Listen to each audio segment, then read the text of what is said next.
নমস্তে জ্যোতিরাজয় বিবেকানন্দ সুরায়ে সচ্চিৎ সুখ স্বরূপায় স্বামিনে তাপহারিণে। নমস্কার। আজকে আমরা পঞ্চকোশী পরিক্রমা নিয়ে দু একটা আলোচনা করব। पंचकोशी परिक्रमा की पंचकोशी परिक्रमा जो बाहर में होता है वो ठीक है, बट वो आंशिक है, संपूर्ण ज्ञान नहीं है। वो जो पंचकोशी परिक्रमा हमारा अंदर में है वो ज्ञान कमप्लीट ज्ञान है। तो আমরা কি করে এই পঞ্চকোশী পরিক্রমা করতে পারি আমাদের আভ্যন্তরীণ জগতের মধ্যে। তো প্রথমে আমরা দেখব যে এটা পরব্রহ্ম, এই পরব্রহ্ম থেকেই সমস্ত কিছু সাকার রূপ ধারণ করেছে। জীব জন্তু প্রাণী কীট পতঙ্গ থেকে শুরু করে উদ্ভিদ জগৎ এবং অনুপরমাণু সমস্ত কিছুই এই যে পরব্রহ্ম থেকে চিত থেকে চিত্ত পঞ্চকোশী, এই পরব্রহ্ম থেকে প্রথমে যে ব্রহ্মের স্বরূপ পরব্রহ্ম, সেই স্বরূপ হচ্ছে চিত থেকে চিত্ত হচ্ছে এই আনন্দময় কোষ বলা হয়। এইখানে যে চিত্ত, এটা হচ্ছে এক নাম্বার আনন্দময় কোষ। আমাদের অন্দর মে যখন সবসময় আনন্দ হতে হয়, যখন সুখের অনুভূতি হয় এবং আমরা সর্বদা আনন্দ অনুভব করতে থাকি, আনন্দময় বিরাজ করতে থাকে, সুখ রোগ নিরাময় হতে থাকে, তখন শান্তি বিরাজ করে, তখন হচ্ছে সেটা আনন্দময় কোষে আমরা বিরাজ করি। আনন্দময় কোষ হচ্ছে দেব দেবীরা এখানে বিরাজ করছে। তারপরে দু নাম্বার হচ্ছে জ্ঞানময় কোষ। এই জ্ঞানময় কোষ হচ্ছে এখানে হচ্ছে বুদ্ধি। যখন বিচার বিশ্লেষণ করতে থাকে একজন মানুষ, তার বিভিন্ন বিবেক বুদ্ধি দিয়ে যখন কাজ করে, যখন বিচার বিশ্লেষণ করতে পারে, জ্ঞান তৈরি হয় কোনটা সত্য কোনটা অসত্য, কোনটা স্থায়ী কোনটা অস্থায়ী, যখন সে বিচার করতে পারে, তাদের চুম্বকীয় বাতাবরণের মধ্যে অবস্থান করে, এইখানেই সব মানব অবস্থান করে। এইটা হচ্ছে দু নাম্বার জ্ঞানময় কোষ। তারপরে তিন নম্বর হচ্ছে মনোময় কোষ। এই মনোময় কোষে এখানে হচ্ছে মন বিরাজ করছে। এই মনোময় কোষে কি হয়, সমস্ত জীব জন্তু প্রাণী এরা সব অবস্থান করে। এখানে জ্ঞানেন্দ্রিয় দিয়ে এদের সব এগুলো হচ্ছে, জ্ঞানেন্দ্রিয় গুলো তৈরি হচ্ছে এখানে সব মন। তারপরে চার নম্বর হচ্ছে প্রাণময় কোষ। প্রাণময় কোষে কি হচ্ছে না, প্রাণময় কোষে এইখানে তো প্রাণ যেগুলো জ্ঞানেন্দ্রিয় কর্মেন্দ্রিয় গুলো তৈরি, আগে হচ্ছে জ্ঞানেন্দ্রিয়, এখানে সব উদ্ভিদরা বিরাজ করছে, উদ্ভিদ বিরাজ করছে। এই চার নম্বর প্রাণময় কোষ। তারপরে এখানে হচ্ছে অণু পরমাণু পাহাড় পর্বত নদী সমস্ত কিছু। এই হচ্ছে পাঁচ নম্বর অন্নময় কোষ, জড় পদার্থ। সব থেকে আশ্চর্যের ব্যাপার এটাই যে এই যে কোষ, এই পঞ্চকোষ পরিক্রমা আমাদের অন্দর में हर समय होता है।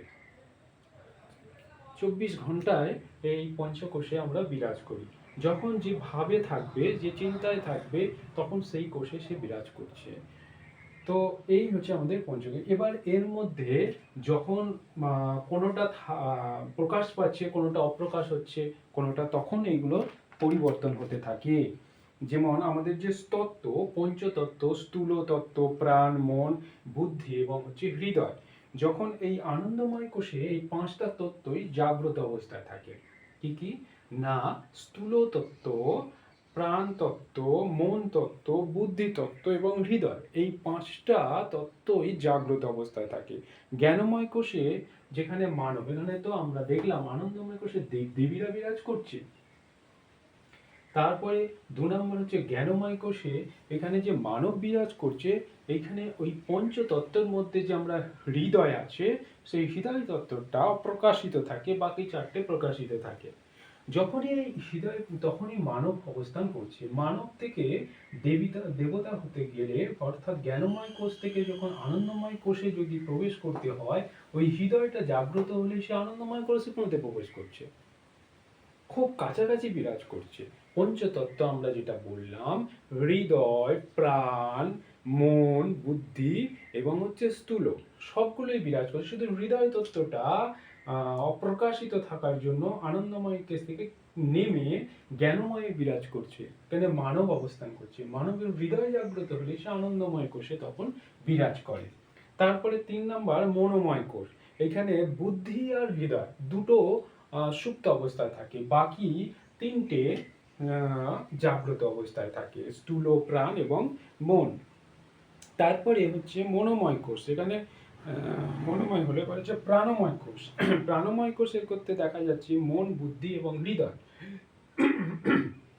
3টে সুপ্ত অবস্থায় থাকে, আর 2টো জাগ্রত অবস্থায় থাকে, প্রাণ এবং স্থূল।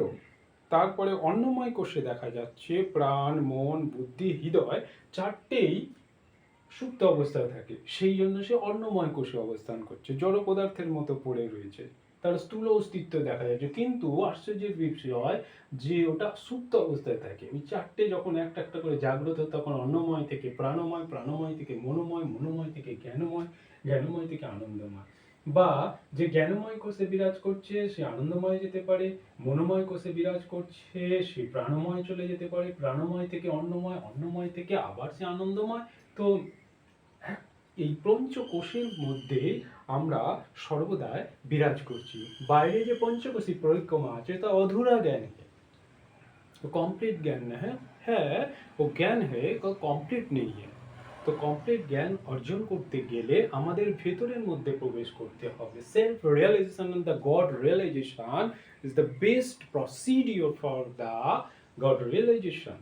প্রকৃত জ্ঞান অর্জনের জন্য এটা খুবই প্রয়োজন, কারণ যখন সে জেনে যাবে যে আমি কোন কোষের মধ্যে পরিক্রমা করছি, তখন সে সেই জায়গা থেকে সে রিকভার করে নিয়ে সে আপডেট করতে পারবে, নলেজটা জ্ঞান অর্জন করতে পারবে। তো এই হচ্ছে খুব সংক্ষেপে পঞ্চকোষী পরিক্রমা। ওম শান্তি শান্তি শান্তি।